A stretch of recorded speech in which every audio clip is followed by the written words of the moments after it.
你们爱慕耶路撒冷的，都要与他一同欢喜快乐；你们为他悲哀的，都要与他一同乐上加乐。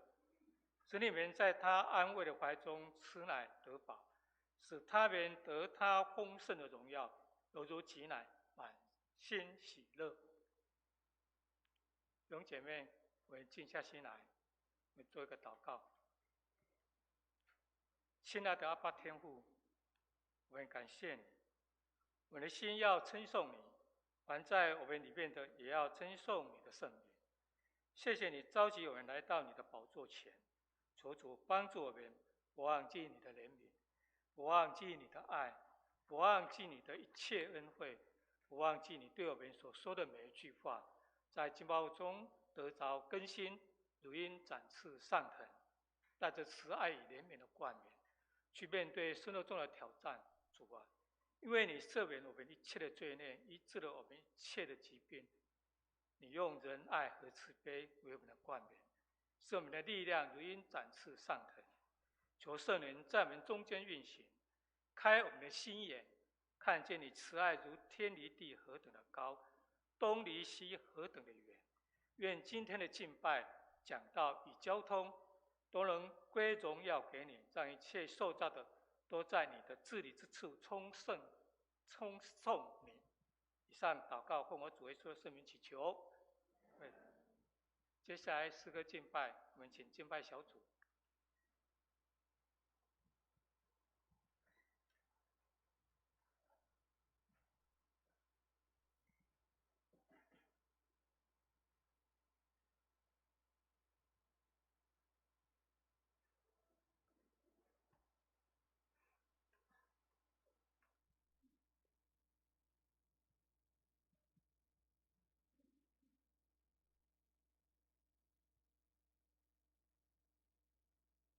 亲爱的弟兄姐妹，平安！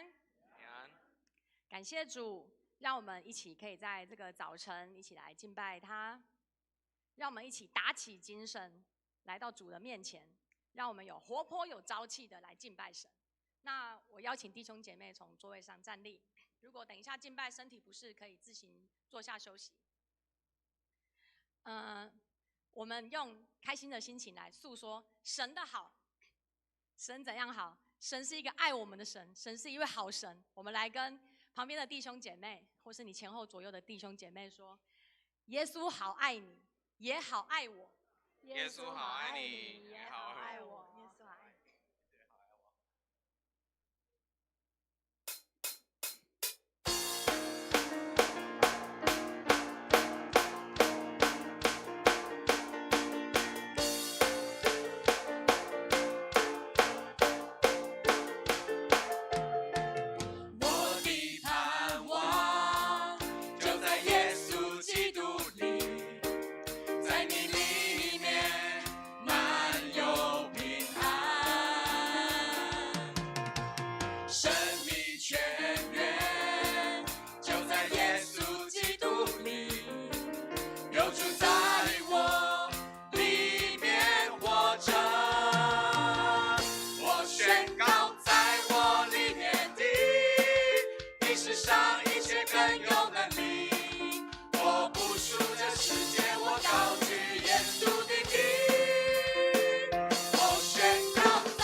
胜仇敌。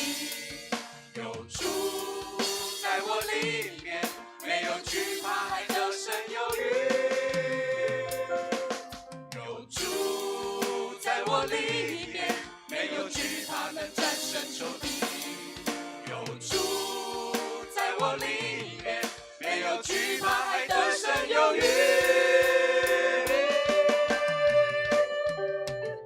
在我里面的，比世上一切更有能力。我不属这世界，我高举耶稣的名。我宣告，在我里面有活水涌流，满有能力。有耶稣在我里面活着，我勇敢站立。我宣告，在我里面有比世上一切更有能力。我不属这世界，我高举耶稣的名。我宣告，在我里面有活水涌流，满有能力。有耶稣在我里面活着，我勇敢站立。有耶稣在我里面活着，我勇敢站立。哈利路亚！哈利路亚！是的，所有的能力都是从神而来。生命有了主，我们更有依靠，让我们可以靠主得胜。让我们来诉说神的好。诸天述说天父的荣耀，穹苍传扬奇妙的作为，张开双手，万物的宝足，万口承认你是我们的神。我们的神坐在宝座上，神殿充满荣耀，万民敬拜我们的神。我们尊崇你，圣洁荣耀尊贵能力都归于你。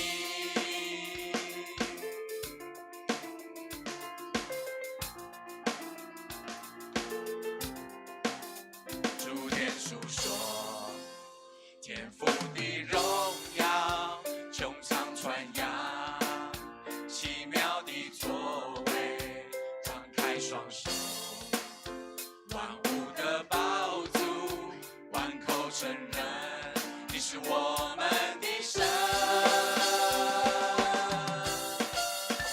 我们的神坐在宝座上，神殿充满荣耀，万民敬拜全能的神。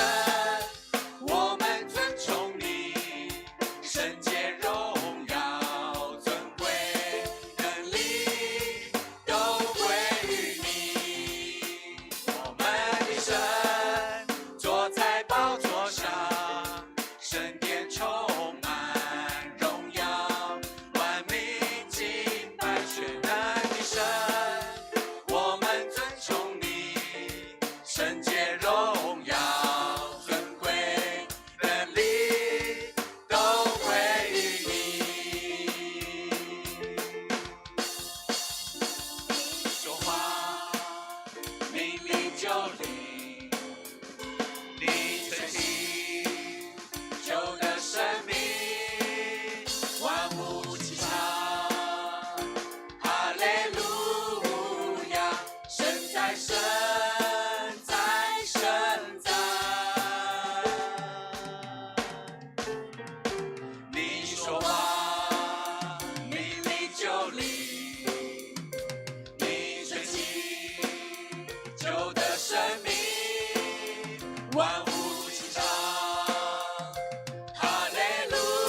谢耶稣，有主在我们里面，使我们得着生命的满足，更有盼望。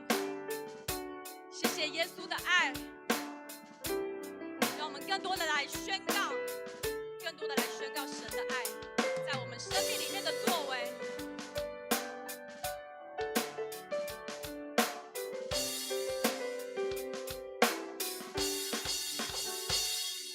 在你爱里，我要宣告我软弱的改变。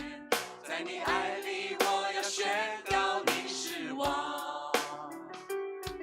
在你爱里，我要宣告我不再最终打转，是你带领着我的生。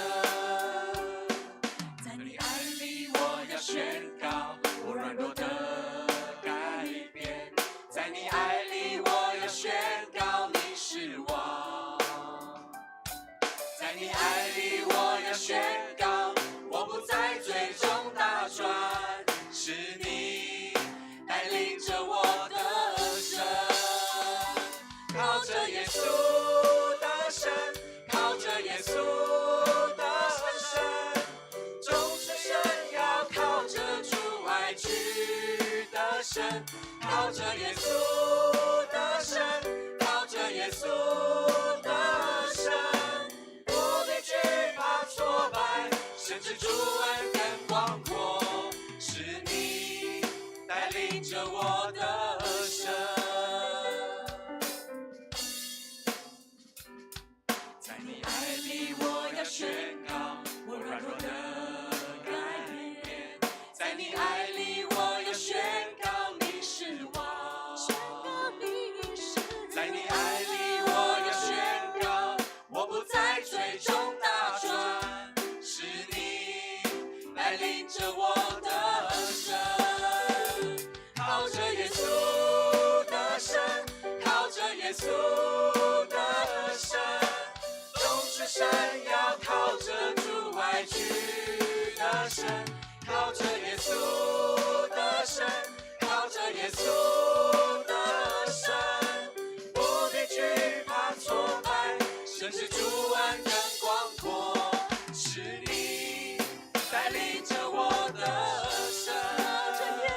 靠着耶稣的生，靠着耶稣的生，众生山要靠着主爱去的生。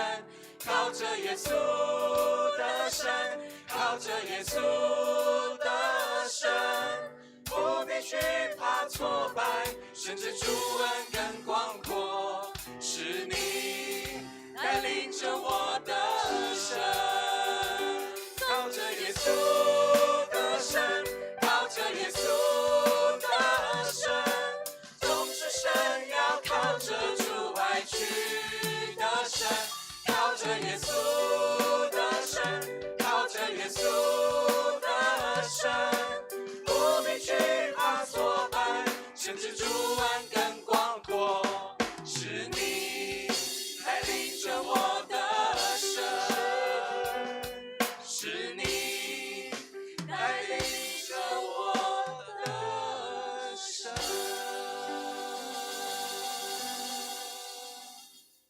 是的，耶稣是你，是神带着我们在我们的生命里面得胜。我们的神，我们的神，坐在宝座上，神殿充满荣耀，万民敬拜全能的神，我们尊崇你。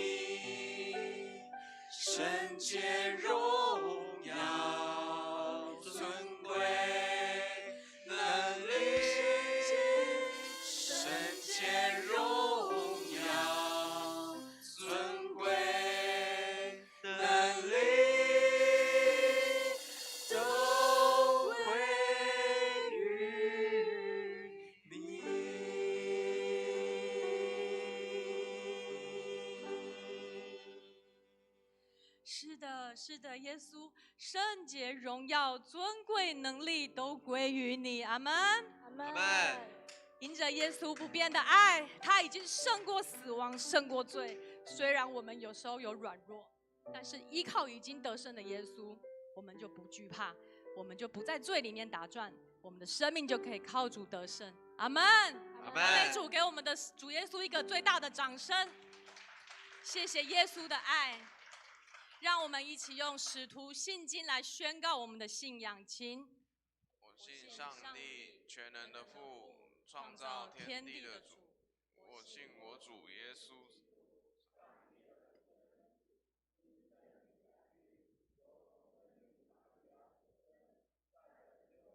我手下受难，被钉于十字架，受死，埋葬，降在阴间。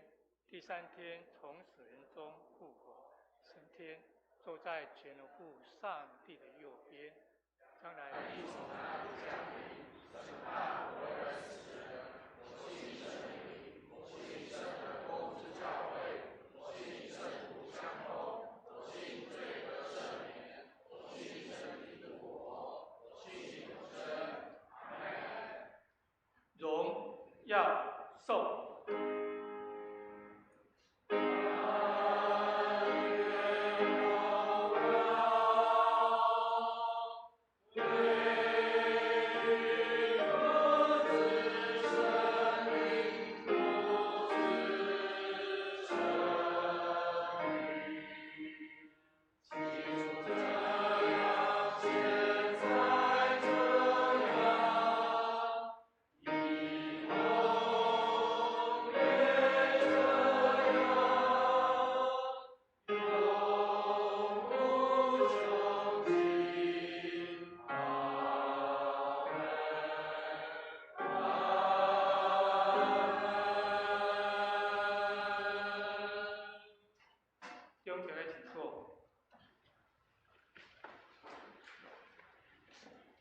接下来是祈文。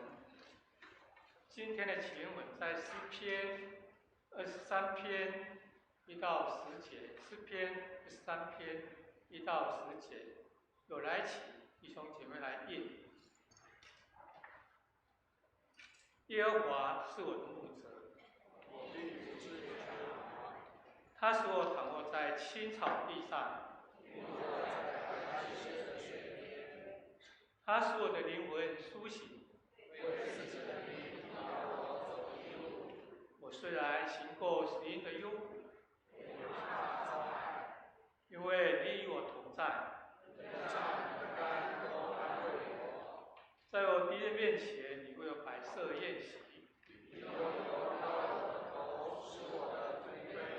这样我一起，我一生一世必有恩惠慈爱随着我。我且要住在耶和华的殿中，直到永远。接下来公祷，我为以下的事项来祷告。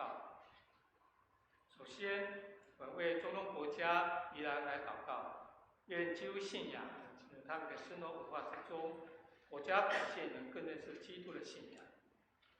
也为台湾卫理公会北山教区新池村布道署张惠美传道来祷告，为教会奉献充足，教会同工合一得人，牧者同工身心健康来祷告。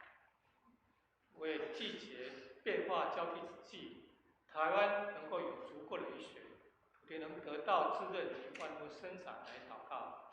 也为台湾各级行政首长及公务人员能制定好的政策及管理来祷告。接着，我们一起用教导的主导来祷告。我们在天上的父，愿你的多尊你的名为圣，愿你的国降临，愿你的旨意行在地上，如同行在天上。我们日用的饮食，今日赐给我们，免我们的债，如同我们也免了债，不叫我们遇见试探，救我们脱离凶恶。因为国度、权柄、荣耀，全是你的，直到永远。阿门。接下来经课，我们请傅本昌弟兄为我们读。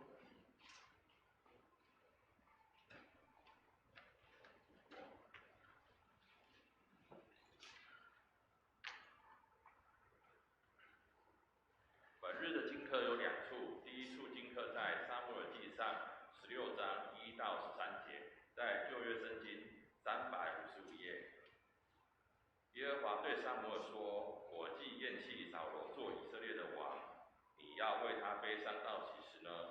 你将油膏盛满了脚。我差遣你往伯利恒人耶西那里去，因为我在他众子之内必定一个做王的。”撒母耳说：“我怎能去呢？扫罗若听见，必要杀我。”耶和华说：“你可以带一只牛犊去，就说：我来是要向耶和华献祭。你要请耶西来吃祭肉，我就指示你所当行的事。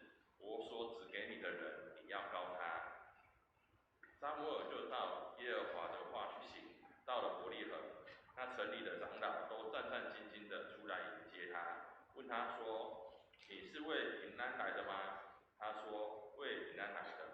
我是给耶和华献祭，你们当自洁，来与我同吃祭肉。”撒母耳就使耶西和他众子自洁，请他们来吃祭肉。他们来的时候，撒母耳看见以利亚，就心里说：“耶和华的受膏者必定在他面前。”耶和华却对撒母耳说：“不要看他外貌和他身材高大，我不拣选他，因为耶和华不像人看人，人是看外貌，耶和华是看内心。”耶西叫亚比拿达从撒母耳面前经过，撒母耳说：“耶和华也不拣选他。”耶西又叫撒玛从撒母耳面前经过，撒母耳说：“耶和华也不拣选他。”耶西叫他7个儿子从撒母耳面前经过，撒母耳说：“这都不是耶和华所拣选的。”撒母耳对耶西说：“你的儿子都在这里吗？”他回答说：“还有个小的，现在放羊。”撒母耳对耶西说：“你打发人叫他来，他若不来，我们必不坐席。”耶西就打发人叫了他来，他面色红光，双目清秀，面容俊美。耶和华说：“这就是他，你起来膏他。”撒母耳用脚里的膏油在他猪胸中膏了他。从这日起，耶和华的灵就大大感动大卫。撒母耳起身回拉玛去了。第二处经课在新约以弗所书5章8到14节，在新约圣经273页。从前你们是暗昧的，但如今在主里面是光明的。行事为人，就当像光明的子女。光明所结的果子，就是一切良善、公义、诚实。总要查验何为主所喜悦的事。那暗昧无益的事，不要与人同行，倒要责备行这事的人，因为他们暗中所行的，就是提起来也是可耻的。凡事受了责备，就被光显明出来，因为一切能显明的，就是光。所以主说：“你这睡着的人，当醒过来，从死里复活，基督就要光照你了。”以上是上帝的圣训。谢谢彭安弟兄为我们攻读上帝的话语。接下来读经，今天的经文在诗篇103篇1到2节，以及17到22节。诗篇103篇1到2节，以及17到22节，在旧约628页。由我来攻读这段经文。我的心啊，你要称颂耶和华，凡在我里面的也要称颂他的圣名。我的心啊，你要称颂耶和华，不可忘记他一切的恩惠。但耶和华的慈爱归于敬畏他的人，从亘古到永远。他的公义也归于子子孙孙，就是那些遵守他的约、纪念他的训词而遵行的人。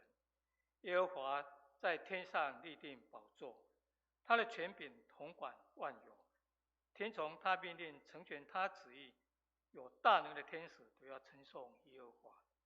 你们做他的诸军，做他的仆役，行他所喜悦的，都要称颂耶和华。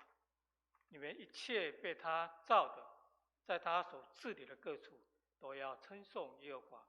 我的心啊，你们要称颂耶和华。以上是上帝的话语。这个献诗，我们请诗班赞父其爱。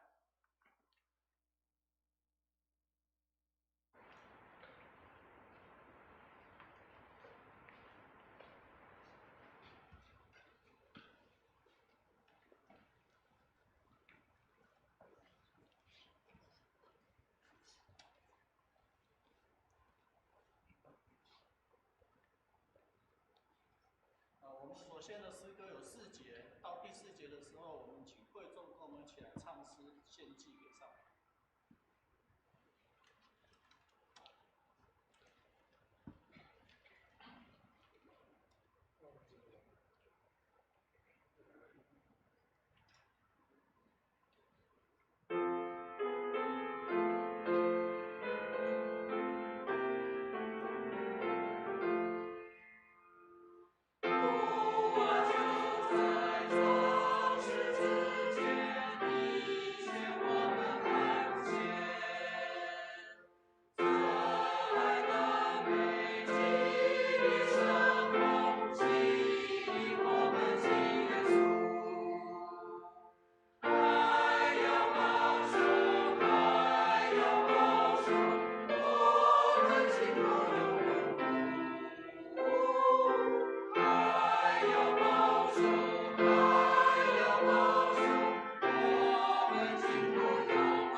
我们谢谢诗班赞父其爱，我们将荣耀归于上帝。接下来正道，今天我们请那个浸信会神学院林问娟老师为我们来正道。今天正道题目是不可忘记。弟兄姐妹平安，平安。然后我要看一下那个遥控器在哪边呢？哦，好，谢谢。太少，让我打开它。好，我去年来的时候大概是9月份，有一点点回溯。那个个音响这边控制一下哈，我把它往上提。好，在9月份啦，哈，在9月份，然后我们去年敬神9月是刚开学没多久嘛，那我们去年呢就收到一批学生，年纪都比较偏大。过去几年我们有很多学生可能就是大学毕业后工作了几年，然后有神的呼召感动就来报考神学院。但是去年非常特别，我们收到了一批学生，一大半是退休或者提前退休的。好，那这群学生呢，他们最大的困难，其实他们进到学校以后，我们老师们也蛮害怕的，因为有几个层面，一个就是他们可能已经离开学校生活很久了，要再回到校园里面，我们担心他们能不能进去那个非常高度的要读书的这种压力里面。然后另外一方面呢，就是因为他们已经工作很长时间，脱离校园生活，可是敬神是讲求说要学生住校，就所有的道硕学生要住校，有个团体生活，这样子的话一起去磨，你要让他们能够慢慢的彼此帮助，彼此的帮补。可是你要彼此帮补之前要先磨嘛，所以我们也很担心，尤其我担任女生宿舍的舍监，然后进来一堆妈妈们。我其实非常紧张，然后呢就很平顺的过完了第一个学期，没什么大事。然后我那时候就想说，为什么他们没有我想象中的生活会很难呢？后来才发现他们太难了，因为他们读书都来不及。他们每天早上眼睛一张开，灵修完就整个投入读书，然后读到12点又赶快从图书馆回来，根本没有时间去想说他们住得好不好这件事情。然后学生就跟我讲说，年纪大了，记性不好了。上课的时候老师讲都有道理，考试的时候就一片空白。然后呢，就拼命读、拼命记、以为自己记好了，结果第2天早上起来全忘光了。对啊，我有人说对。然后他们就说，还有年纪大了哈，明明知道没读完书要熬夜，对不对？时间到，嘣一下就睡着了。所以他们就开始学会怎么样利用时间，好好的去把该记住的记住。那我是教崇拜的哦，教崇拜礼拜这件事情，其实关于要记住事情，是一个很大很重要的一个功课，而且是我们一辈子都不可以忘记的。你要不忘记，你必须不忘记，听起来有点绕口，但是这正是我们整个在属灵生命当中的一个重点。我们刚刚读的是诗篇103篇，你手上有圣经，请你直接翻开103篇，因为我们是跳着读，我们读了前跟后，对不对？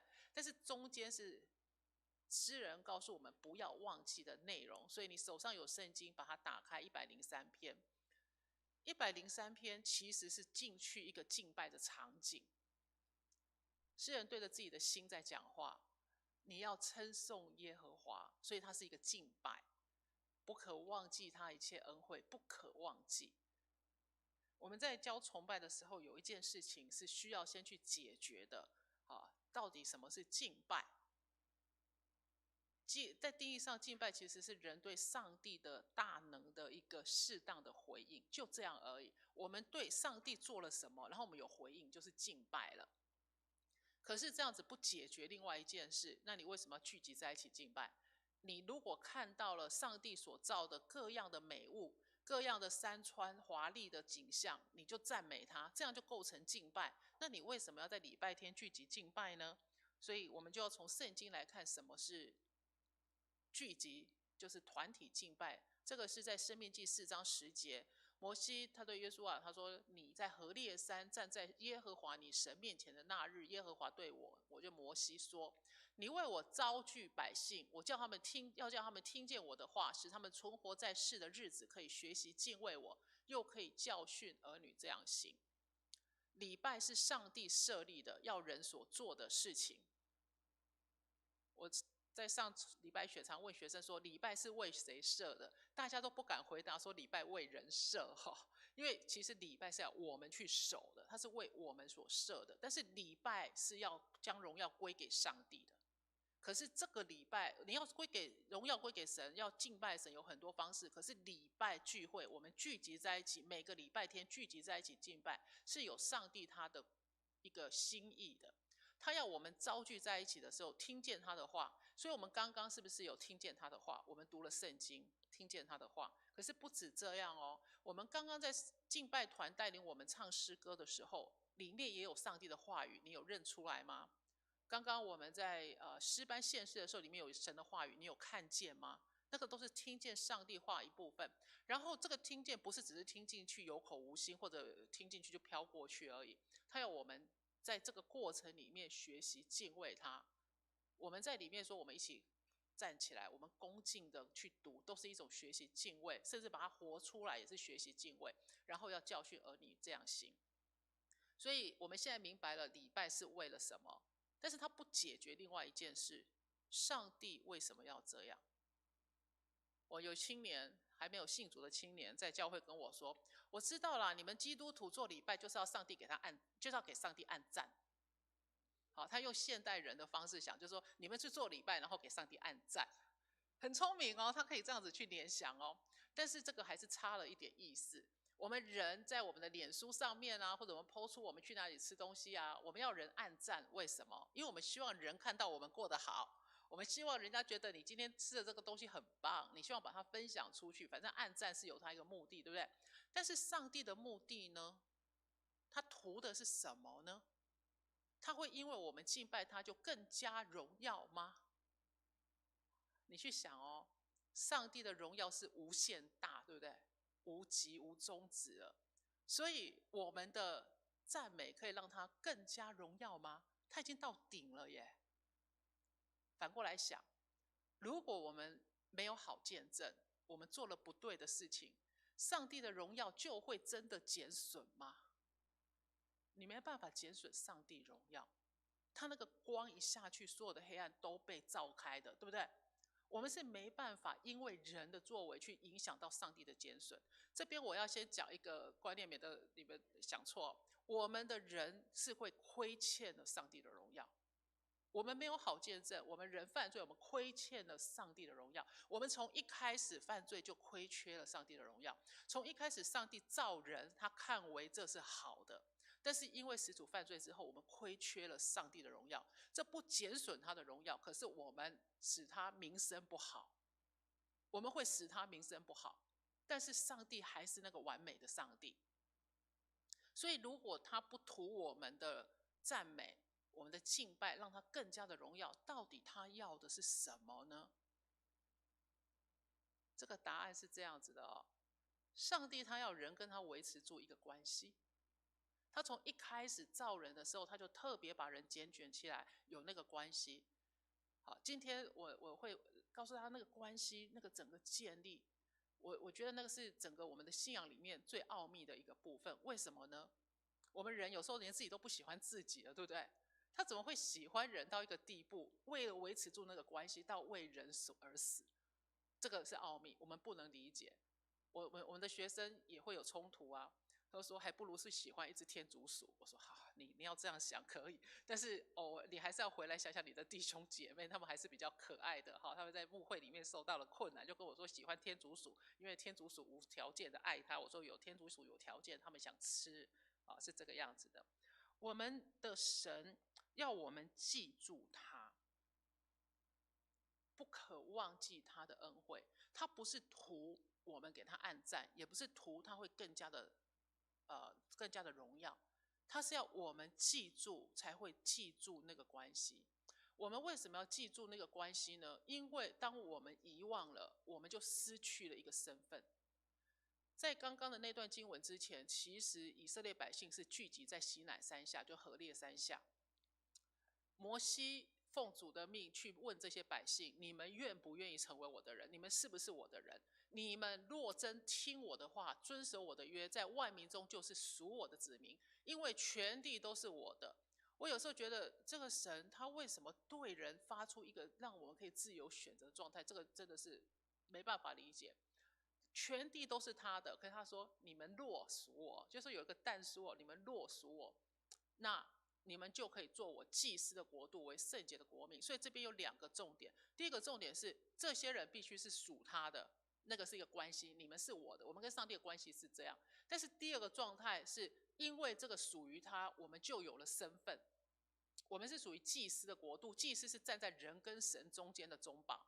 我们是属于圣洁的国民，是指我们是归属于神，分别出来的，我们就是被他看为是圣的。这个身份是重要的。弟兄姐妹，我们能够敬拜，我们能够在礼拜天来这里，我们奉主的名开始今天的礼拜，不是因为我们做了什么，而是因为我们在耶稣基督里得着了那个身份。我们是因为身份才能够敬拜。我们教会在礼拜的时候，是不是有读使徒信经？使徒信经刚刚在读的时候，我信上帝，我信耶稣，我信圣灵，对不对？我们先宣告了我信的是什么，那个就是一个关系的确认。我们是在这样的情况之下，我们敬拜。那你可能会问，那我们如果还没信主的人怎么办呢？他也跟我们一起敬拜啊，那没问题。就像以色列百姓也让外邦人在他们旁边看着他们在跟神的这个来往。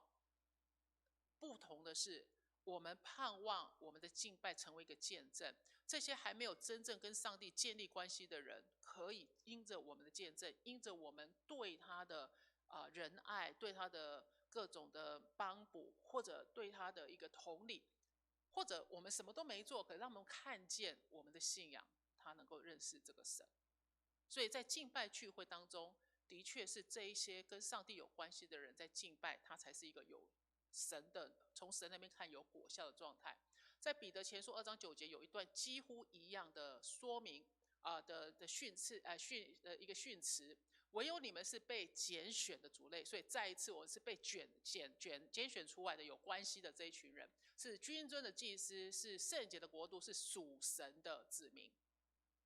我们今天之所以敬拜，是因为我们是属他的，所以我们就可以宣召那召我们出黑暗入奇妙光明者的美德。所以第一个，我们必须记住，因为记住我们的身份才不会遗失。有些人是会遗失的，以色列百姓他们常常遗失了他们忘记以色列百姓的故事。我们现在从上帝视角可以看见他们的整个故事，对不对？我们可以看见他们被神拣选，然后他们因神的关系，他们得拯救，然后呢，日子过得安逸之后，他们就忘记上帝了。忘记上帝之后，他们就偏离神，偏离神，他们就被旁边的外族欺压，欺压了之后，他们只好再去求告上帝，就一直在那边绕，一直在那边绕，一直在那边绕。以色列百姓发生的事情跟我们是一样的，而他们真正做错的事情，就是他们没有记住要谨慎，免得忘记神。我们会不会忘记神？其实会，人是很容易忘记神的。我们会忘记上帝的拯救，我们会忘记要以神的眼光来看我们自己，我们会用别人的方式来定义我们自己。当我们忘记神的时候，我们就会开始用别的方式定义我们自己。我们是会用我们有没有做好事，我们想定义自己是好人。你知道有多少人做好事，刚开始是本着因为神的美善，我们做好事，做着做着，我们那个好事变成我们的负担，你不得不做好事了。我们以为我们在做见证，可是我们已经是在为我们的好名声在做见证了。我自己在神学院现在在教育部里面，其实我们这些教师们会有一些压力，我们需要去去做研究，然后要升等这些的压力。可是我们做这些事，应该是为了让上帝托付我们的工作能够做得更合他的心意。我们需要进步，我们需要教出更合乎神可以使用的学生，所以我们去做这些事。但是如果我们忘记上帝，我们就会为了我们自己的私利，为了我们自己的名声，为了我们自己能够有在学术上有一席之地来做这些事情。刚刚我们读经的时候讲到这个大卫大卫合神心意，对不对？大卫合神心意，神是看内心的，他不是看外表的。所以当我们看到人有好行为，有好的一些做法的时候，其实他里面的心是怎么一回事，只有上帝知道。我们如果忘记上帝的拯救，我们会用世界来定义我们自己。什么叫用世界定义我们自己呢？我在读硕士班的时候，在旧金山那个世界那个时候有很多很多矽谷，有很多新创公司，然后就很多的这种科技业正在发展中。我们那时候听到一个很有趣的事情，就是小孩子上课会比家里面，就是我家比你大，我家有这个车，我家的车子比你大，他们会比来比去。好，那就是看谁家里有钱，就是用这个来定义他们自己。我们最后听到一个很厉害的比法，就是我爸爸可以买你爸爸。你看那公司嘛，那是可以收购，就我爸爸可以买你爸爸，就他们已经比到这种地步了。人一旦没有神的时候，你要比的东西就是这个世界来定义你，不一定是钱，也许是权势，也许不是权势，是效率，或者是你是一个好人。当信徒忘记了上帝的作为的时候，那信徒的敬拜，我们的敬拜就会变成一种表演，或者变成一种要达到我们的目标而已。很多的信徒他在敬拜当中得着了安慰，得着了上帝的触摸，他觉得很感动，这些都是好的。但我在上崇拜学的时候，我告诉同学说，这个叫做副产品，因为这是让你有个记忆点，记住上帝的恩惠。但是如果你没有办法从这些副产品、这些安慰、这些 feel、这些喜乐、这些确据的感觉，去看见神是谁，去看见上帝跟你的关系，你就会转而整天在追求那个 feel， 整天在追求那个喜乐，整天在追求那一种安定感，但是后面会神就不见了。所以当我们在敬拜的时候，我们有一点感受，你要同时知道上帝的作为就在那里。这是我们敬拜用各样的方式，我们有诗班，我们有敬拜团，我们用各式各样的方式来把那个记忆点，把那个记忆给深入在心里面。我们的学生说读书记不起来，对不对？因为不够深刻嘛。所以我们有些学生开始想办法，他们就说那我们一边跑步一边读，或一边做一个什么事情一边读，就是每次读到这一个话，我就有个动作，我就可以记起来，这也是个帮助啦。反正他们现在无所不用其极，一直在想办法啊。但是我们人要记住事情，有时候不是只是靠脑子，我们要靠动作，靠很多的方式让我们去记住这些事情。刚刚我们看的103篇里面，诗人他所看到的是，他先去找到底什么事情是他要去记的，所以不可忘记上帝的恩惠，他赦罪，他医治，他拯救，他施行仁爱跟慈悲，他赐给我们各样的美好的事物，他使人得利，好为他施行公义，为受冤屈的人伸冤，所以有作为，有实际上得到的。可是他想着想着，他整个一直数算之后，他看见神了。他说啊，这个神是怜悯我们的，他看到我们人不过是土跟灰啊，不过是尘土而已。神他知道，他怜悯我们，当我们记不住的时候，他用各样的方式让我们去记住他，好让我们能够回到跟他的那个关系里面。数算恩典是我们能够记住神的第一个能够做的事情。如果我们数算自己的恩典不够，我们还可以数算神在历世历代，在圣徒当中，或在你旁边的朋友那边的恩典。刚刚我们读刚好哈，我觉得也是没想到这一段经文诗篇34篇哈，这是大卫数算恩典的一个经文。如果你有兴趣，你可以去查哈。大卫在诗篇34篇发生的事情，其实他是被扫罗追杀的。扫罗追杀他，追杀到他已经逃不掉，他就躲到敌人中间，躲到非利士人中间，然后他假装疯了，用那个唾沫沾在他留大胡子，然后唾沫沾了全部，然后在那个城门上乱搞一通，然后大家就说啊，这个大卫已经疯了，不用对他怎么样，然后他躲起来，然后他躲在那个洞里面，他说我要时时称颂耶和华，赞美他的话必在我口中。如果你以现在的在想说他还真的疯了，你都这样了，你还在叫人要称赞耶和华。而且他在第8节说，你们要尝尝主恩的滋味，便知道他是美善的，投靠他的人有福了。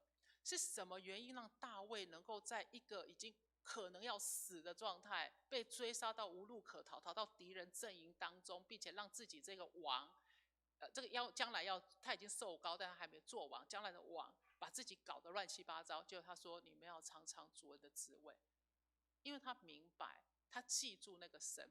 刚刚我们是不是读了撒母耳记那一段，就让我去想到大卫他一定是记得他是受膏的，神的拣选不会错，他受膏要成为那个王的。当你知道上帝对你的心意是什么的时候，当你碰到挫折，碰到好像事情没照你的方式在进行的时候，你会有一个底气，知道要撑住。我在伊利诺读大学的时候，那个时候有曾经出过一个蛮严重的车祸，那个车子呢打滑，然后就冲过中间的分隔岛，然后冲到对面车道，然后掉下去，就是翻了2圈掉下去。所以那个车子在美国就算是 total， 就是全毁。那当然美国比较夸张，那个如果在台湾搞不好钣金就钣回来了哈，但是在美国这样算全毁。那我们掉下去的时候，警察从旁边就赶快跑过来看看有没有事，结果车子掉下去翻了1圈以后是正面着地，所以我跟我旁边副座还坐了一个香港人哦，我们就从旁边副驾驶座那个门打开走出去，就爬出去。这件事情对我最大影响是这样子，我爬出去对那个香港的朋友说，我如果死了，我知道我去哪里，你怎么办？他说你不要这样说，我爸说我头很大命很好的。他也吓到了，我也算吓到了，可是我那时候第一个反应是这样。然后我们那天处理了车子的事情，就回到家睡了一觉起来，我想我后来想我心真的很大，还可以睡得着。睡了一觉起来后，我突然觉得非常感谢上帝。我能够感谢他的不是他使我生命存活，而是我知道我会去哪里。我看到那个更远的部分，我不知道，我不能解释为什么我那时候第一反应是这样子的，但是是他给我的一个恩典，让我能够看见将来我会跟他一起。然后我旁边那一个人就开始跟着我们跑布道会，他被我害了，但是也许是因为这样，他后来就信主哈。对，他以后讲这个故事跟我的叙事方式可能不太一样啊。大卫他知道这个上帝，他记住这个上帝拣选了他。我记住了上帝，他说我们是属他的人，永远都是属他的人。我们需要记住，才能够在刻骨铭心的记忆之外，我们能够看到的是上帝，而不是这些事件而已。那要怎么让我们能够把这个记忆做得更好呢？其实做礼拜，我们礼拜天来礼拜，就是让我们能够以集体的方式去记住上帝。在圣经里面，礼仪不是仪文，我们是卫理公会哈，卫理公会是比较礼仪有多一点的教会，对不对？礼仪不是仪文，然后照章行事，念过去就有功效这种状态了。礼仪其实让我们记住上帝，这个是在圣经里面第一次出现一个很明显的礼，就是出埃及之前第10灾还没降下之前，神晓谕摩西，告诉以色列百姓，将来会有这件事，这礼就这个礼你们要守着。这是什么礼呢？逾越节。那个时候逾越都还没发生，但是他说你们要守逾越节，要守这个节日。然后呢，将来你们守这个礼的时候，你们的儿女就会问你们说，为什么做这件事呢？然后你就可以说，这是献给耶和华逾越节的祭，因为以色列人在埃及的时候，他击杀埃及人，越过以色列的房屋，救了我们各家。上帝借着这个礼仪，让百姓记得他们如何被拯救，而且每年一直重复，所以他们就不能忘记，他们会一直必须记得这件事。你说那刚刚我才说以色列百姓忘了，对不对？因为他们行礼如仪，他们没有真的把这个礼当作记得的时候，他们就没有办法记住那个救恩。所以我们每个礼拜来这边聚集，我们必须努力的在敬拜当中，你去找到那个记忆的点。当你在唱诗歌的时候，你是不是看到神是我的依靠，我靠着他在我里面的能够得力？我是不是知道他坐在宝座上？我是不是看到诸天述说他的荣耀？你要把那个点跟你的生命连接在一起，让他记住。你今天状况不好，你唱不出来，可是你的弟兄姐妹可以唱啊，他就帮助你去记得。我为什么能够讲这样的话呢？在保罗也告诉弟兄姐妹，你要用各样的智慧，把基督的道理丰丰富富的存在心里，用诗章、颂词、灵歌彼此教导，互相劝诫，心被恩感，歌颂神。这段经文从来不是在讲要唱哪一类的诗歌，是要唱圣诗还是要唱敬拜短歌？是要用敬拜团还是用诗班？它从来不是这个意思。它是说我们可以用各样的方式把上帝的话存在我们里面，而且我们所做的这一些方式是可以弟兄姐妹互相劝诫的，是我们可以互相彼此唱的。当你在敬拜的时候，你要让自己成为整个敬拜团队的一部分，因为也许你的出声、你的开口会帮助你的弟兄姐妹，他可能处在一个必须听到你的声音，然后去记住上帝在他身上的恩典的时候。我们的礼拜，我们必须礼拜，不可停止聚会，正是因为如此。不可停止聚会，不是因为你不停止聚会你会被上帝打屁股，不可停止聚会是因为我们必须靠着这个聚会才能够用一个集体的力量去记得这一切的事情。你们现在有我这几次回高雄常常在那个高铁站都挤得水泄不通，然后里面的人很多那个年轻人打扮很奇特，各种的 cosplay， 各种的样子在那边走来走去，然后我就会知道哦，高雄又有活动了，然后就会接下来就是很难找到车回家这样子，因为大家都在车上。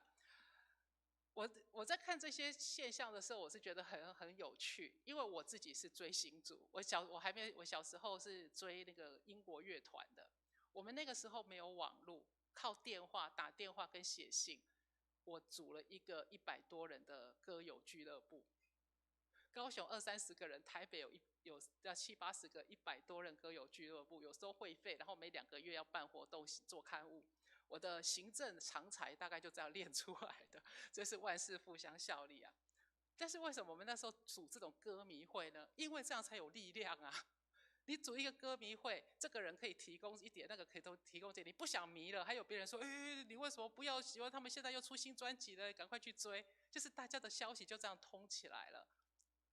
教会也是人组成的，只不过教会所注重的不是去迷一个什么那种歌友会那种迷法，我们是有一个神，一个掌管全地万物的神，创造全地宇宙的神，我们靠群体的力量彼此激励激发爱心。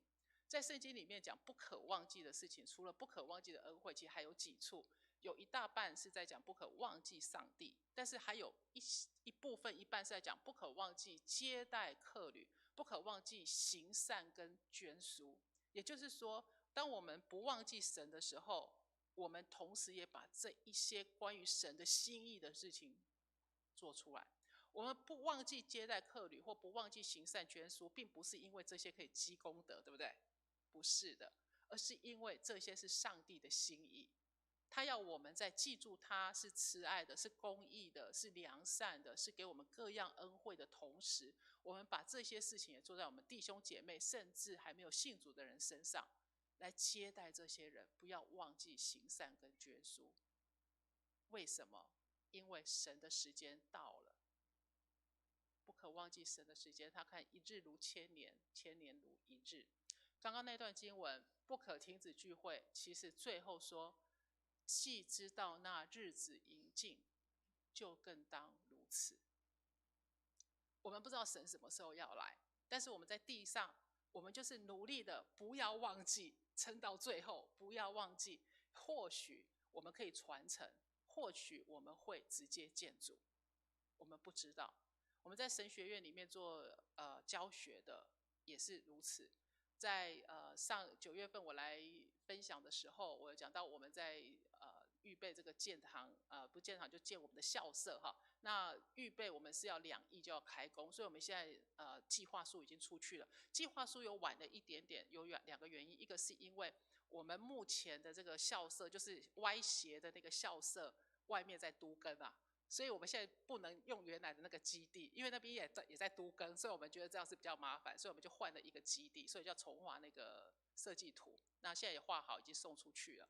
那都更那边呢，建筑师是说有可能会让我们的歪斜严重，但是也可能就歪回来，谁知道会怎么样？所以我们现在也希望不会有大事，但是同时我们还是要做预备，所以我们目前先修缮学校的营地房，好，目前屋顶修好了，然后要准备修那个内装。万一校舍没有办法撑到新的校舍做好，那我们就可以先把学生放到营地房里面去。这样的话，我们还是有可以住宿，所以也为我们的这个整个过程有上帝的这个额外的怜悯跟保守来祷告，然后继续为我们来奉献。现在大家都知道哈，就是你预计要多少钱盖的房子，等到你要盖的时候就整个就上去了，然后盖下去又一整个上去了哈。所以我们真的就是全院一起去学习怎么凭信心。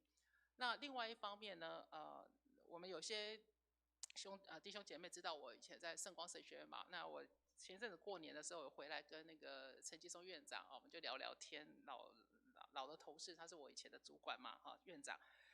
那我们在聊的时候哈，就都有谈到一件事，就是2个现象，一个是读书的学生的年龄层。我们刚开始都会觉得说，哎，年轻人为什么马上就奉献出来的比较少，然后反而年长的人开始增加？但是这可能就是现在的社会的现象。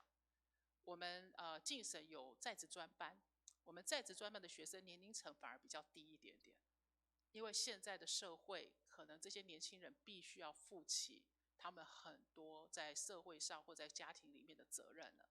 那反倒是有一些像我说去年收到的学生，他们有一点年纪，可是他们到了一个状态，小孩子已经念大学了，他们觉得稳定了，就直接提前退休，就来报考了。所以神学院也在面临这个转型，时代在改变。那另外一方面就是师资一直都很缺，不管是北部的学校或南部的学校，所以也请为我们的师资培训来带导跟可以来支持我们的师资培训。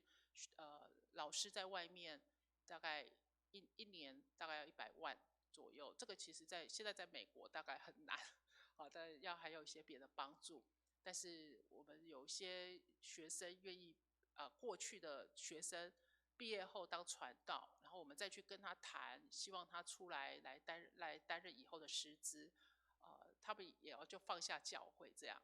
那敬神在选择师资上是有这样子一个考虑，就是我们希望我们的师资都是有在牧会上有经验的，不是一路往学术奔去的，就是在牧会上有实际经验，可以来帮助我们的学生，所以也为我们这一方面来祷告。我们不可忘记的事情，是为了能让我们守在上帝他跟我们的约，他跟我们立的约当中，我们可以守在那个里面。这是他自己主动跟我们约定的。教会的敬拜，教会的礼拜，其实它没有什么功德的功能，它是为了让我们记住这个约。当我们人是属于他的，我们成为那个身份是他君尊的祭司，是他圣洁的国度的时候，才会照着他的方式去把他要的果效给显出来。所以让我们教会能够以敬拜与行动守护我们所蒙的召，能够成为上帝子民的记忆，还有把那个身份牢牢记住。那我们一起祷告。天父上帝，我们感谢你，因为我们所领受的一切恩典都是出于你丰盛的慈爱。我们承认我们常常软弱，我们常常忘记你的恩典，我们日子好过的时候，我们就忘记你的帮助，以至于当我们遇到困难的时候，我们也常常忘记能够依靠你，甚至因为羞愧而不愿意转向你。所以求圣灵帮助我们，在我们还平顺的时候，就能够操练常常的谢恩，凡事谢恩，凡事去数算你的恩典。也让我们透过每个主日聚集敬拜的时候，弟兄姐妹能够彼此帮补，让我们透过你的话语、诗歌、祷告，彼此的来提醒，让我们记住你的拯救，记住你跟我们所立的约，也知道我们是属你的，是受你拣选的百姓，是属你的国度与祭司。求你保守我们的教会，使我们不要停止聚会，反倒是能够彼此关心，彼此相爱。在这样子的状态之下，我们去行各样的善事，直到你日子来临的那一天。我们这样祷告是奉主耶稣基督的名，阿们。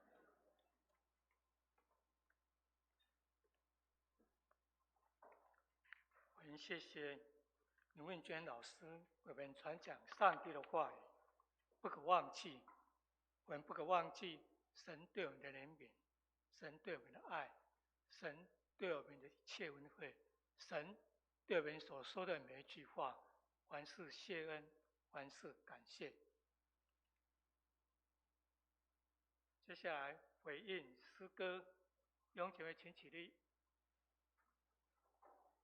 父亲以工作。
万有的主，万物都从你而来，我们所有的一切都是你所赏赐的。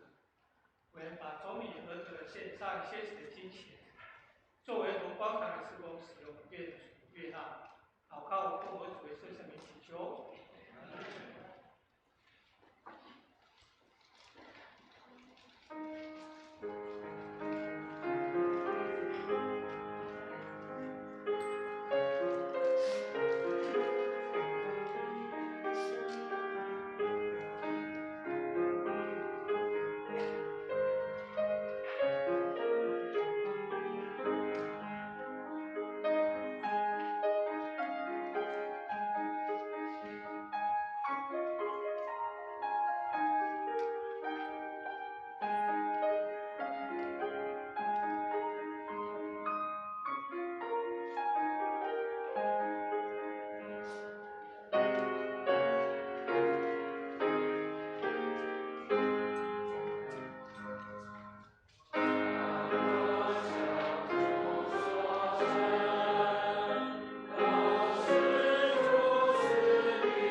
二次的时候，我们彼此拱手对麦。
请问有没有新朋友？没有，那我们来教会事工报告。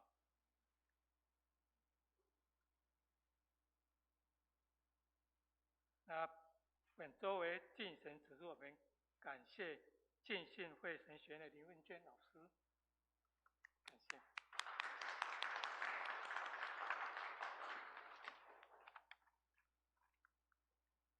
我们指示后12点40分将召开小组会议，地点在201教室，请各小组团契小组长、团契主席，还有团契辅导留部参加。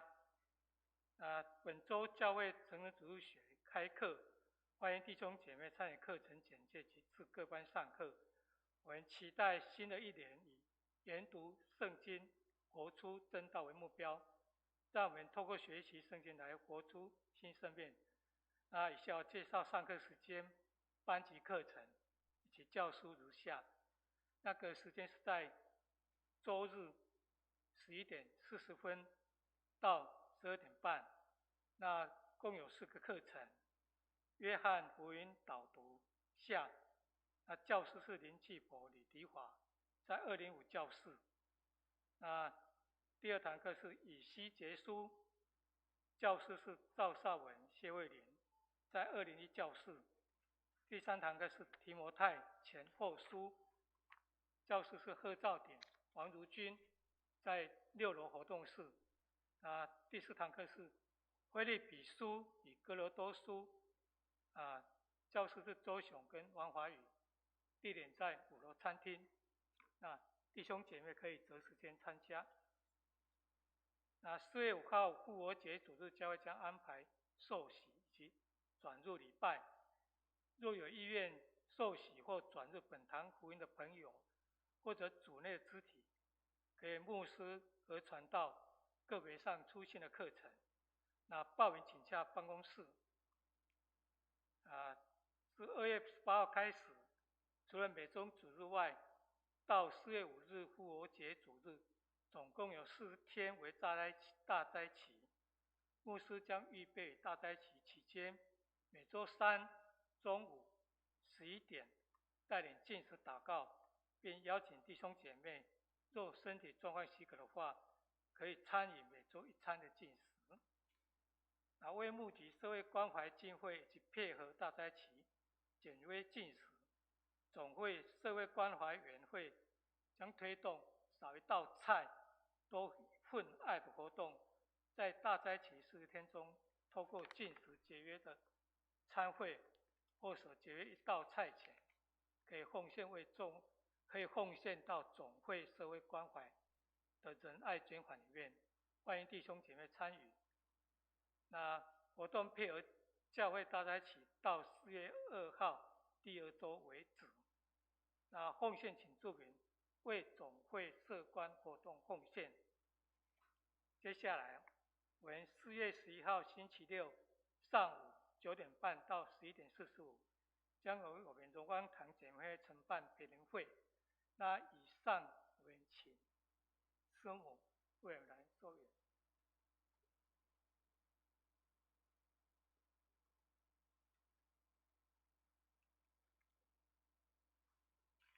弟兄姐妹，大家平安。我来介绍我们的姐妹会筹备会在今年度的活动。我们在今年4月11号星期六上午10点到11点半，那我们邀请周淑清牧师来分享基督信仰如何解开原生家庭的枷锁。那我们的原生家庭的确有可能会影响自我形象的原因之一。另外还有可能有家庭的角色、成长的经验，还有他人对自己的评价，以及完美主义等等。那这些常常让我们会形成我是不是够好，或是我值不值得被爱的看法。但是圣经提醒我们，我们的身份呢是由神的真理来定义。那所以老师呢会带领我们建立合乎圣经观点的自我认识。以及学会在基督里更新心思意念，并且活出在基督里的新的身份跟角色。那我们欢迎弟兄跟姐妹们参加，也欢迎大家可以邀请家人跟好友一起参与。那如果有意愿要参加，请跟办公室或我报名。谢谢大家，谢谢。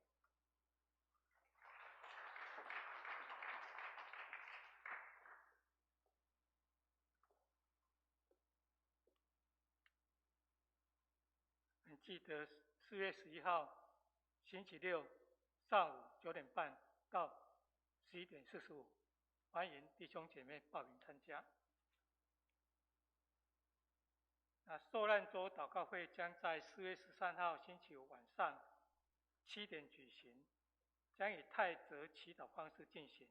我邀请弟兄姐妹预备性参加，纪念基督的受难。原4月2号周四的祷告会将并于周五受难日祷告会举行。那请为教会以下陆续开办的活动来关心祷告：卫理神学院的自我认识、红本门徒、成人主日学、制服艺人学院，为老师的预备及学员参与各项活动的顺利来祷告。那为教会复兴守望，邀请弟兄姐妹实体参加礼拜四晚间7点半查经祷告会，为教会各项事工关心祷告。3月份的指示会议记录，还有2月份的收支表、新一季的插画认线表、6月4到6月主日服事轮值表等，已经张贴在公布栏，请弟兄姐妹一起来关心。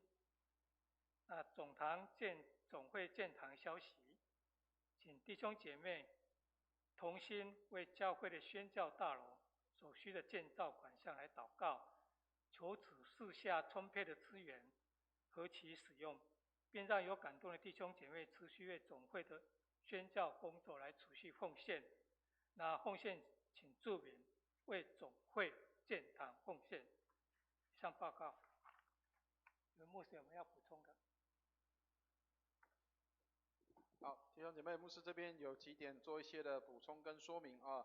好，那我们的今天我们的问娟老师有给我们有一些的提醒不要忘记所以为什么我们在3月以后，我们陆续会有很多的成人主日学，包括今天开始成人主日学开课，还有我们很多的小组的聚会或是课程的训练，都已经陆续展开了。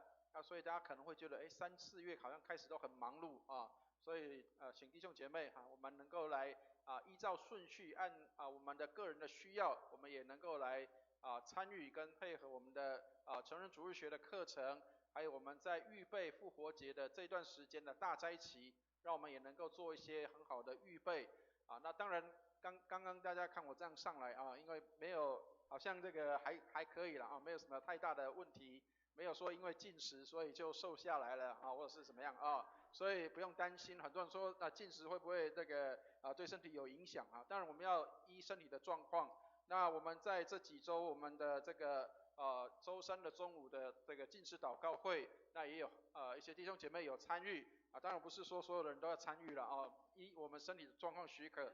那我们当中有一些弟兄姐妹他们参与之后，他们发现说哇原来禁食祷告是这一回事我们需要有这样的一个安静的时间，然后有一个虽然没有吃任何的东西，但是花1个小时的时间在上帝的面前为自己祷告，为弟兄姐妹祷告，你就会发现其实我们很多人都说祷告过不了5分钟其实这些弟兄姐妹他们参与之后，祷告1个小时是做得到的祷告1个小时做得到，而且为弟兄姐妹祷告，他们也为自己的家庭，为小组的自己小组的弟兄姐妹祷告。所以如果你觉得最近好像特别体力充沛，重新得力你要记得有人在为你祷告好，所以请弟兄姐妹我们如果时间上体力上许可，我们可以来参加。但是请记得我们省下来的餐费，请记得这是要作为仁爱捐款的，是要来帮助社会上或者是我们的教会的社关活动，或者社关的这些的经费所以总会有配合这样的一个活动少一道菜多一份爱。所以请大家能够来也一起的参与。当你禁食的时候不是只是把钱省下来而已，让我们把省下来的经费能够做这些的使用。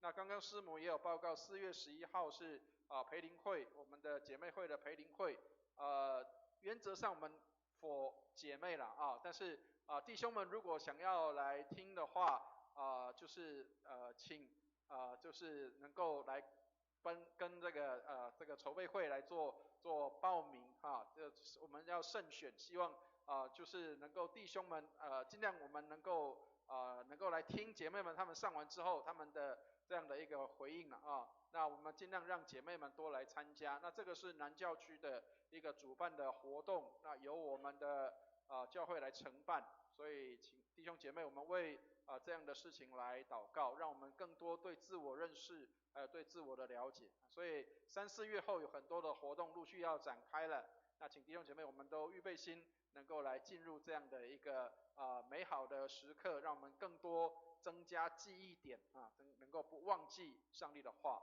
愿上帝来带领。以上谢谢。那肢体消息方面，请弟兄姐妹自行参与周报。弟兄姐妹请起立。3、1，送。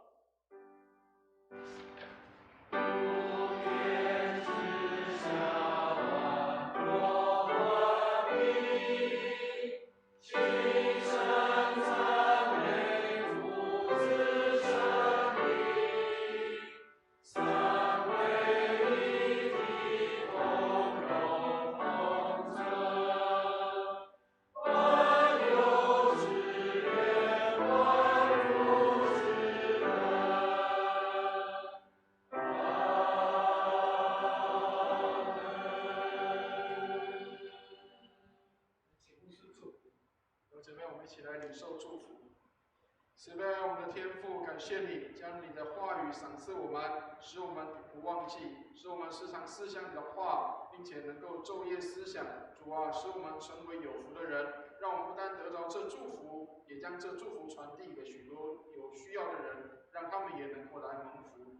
愿我主耶稣基督的恩惠、天父上帝的慈爱、圣灵的感动与交通，常与我们众人同在，从今时直到永永远远。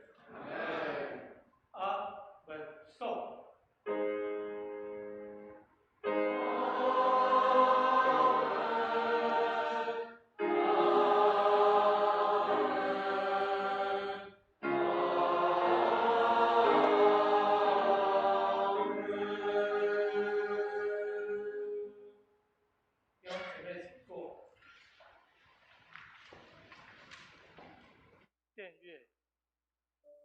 为今天的肢体消息和事工来祷告。